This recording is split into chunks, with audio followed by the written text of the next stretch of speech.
Now we're going to talk about the spine, the spinal column. As you can clearly see here, our spinal column is responsible for protecting the spinal cord, right?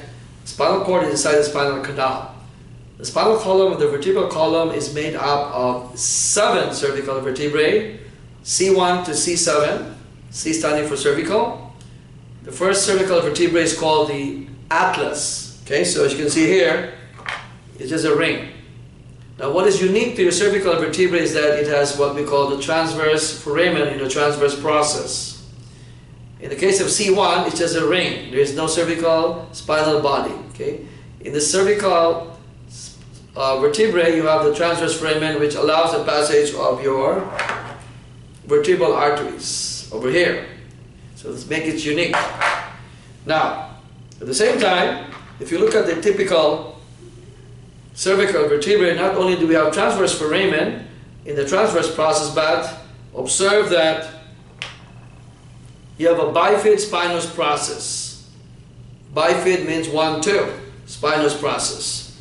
Now the C2 of cervical vertebrae 2 is known as the axis. Now what makes it unique? Because of the presence of what we call the odontoid process or the dents, which apparently will be in contact with the C1 like this. See? So this allows the movement from left to right when you say no.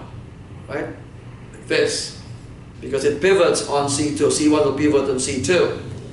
Now what comes next will be the 12 thoracic vertebrae. Now this is part of the spinal column that articulates with the rib cage. So you can see here, just like any typical vertebrae, it has a what we call the vertebral body, which is the weight-bearing portion. You have your spinous process, transverse process on both sides, and of course you can see here that this is part of what we call the intervertebral foramen. Okay? The next one will be lumbar vertebrae. There are 5, L1 to L5, and you will notice that the body is much bigger and wider and thicker. Okay? You have the transverse process on both sides and the spinous process on top. Now this part is called the lamina. So which is a laminectomy, that means cutting through the lamina. And of course the one here is called the pedicle, between the body and the transverse process. Pedicle, between the transverse process and the body. Lamina, between the spinous process and the transverse process.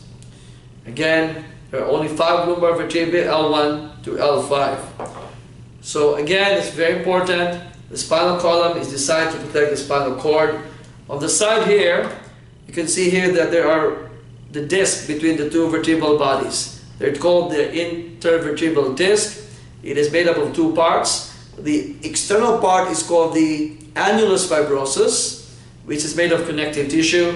In the central part of the annulus fibrosus is what we call the nucleus pulposus, made up of mucopolysaccharide gel.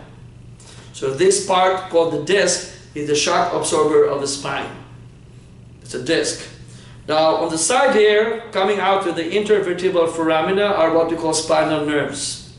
So when you have a slipped disc, is it possible for the nerve to be compressed by a slipped disc? Yes, it could. So you have a slipped disc with herniation of the disc, or a slipped disc, you can actually compress a nerve root because the nerve comes out through the intervertebral foramina.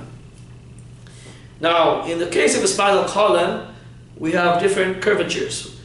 The primary curves are the curves that are formed where you are inside the uterine cavity. It's called the thoracic kyphosis and the sacral kyphosis, like this, like a physiologic or normal humpback. So these are formed inside the uterine cavity when you assume the fetal position. Thoracic kyphosis, K-Y-P-H-O-S-I-S, and sacral kyphosis. Now what about the lumbar and the cervical lordosis? The cervical lordosis, as you can see, something like this. Essentially, it is formed particularly for the neck, and the cervical lordosis is when the baby starts to what? Lift the head. What about the lumbar lordosis? The letter C like this is formed when the baby begins to what? Stand. Again, when you develop the cervical lordosis, when the baby begins to lift the head, and when you develop the lumbar lordosis, when the baby starts to stand.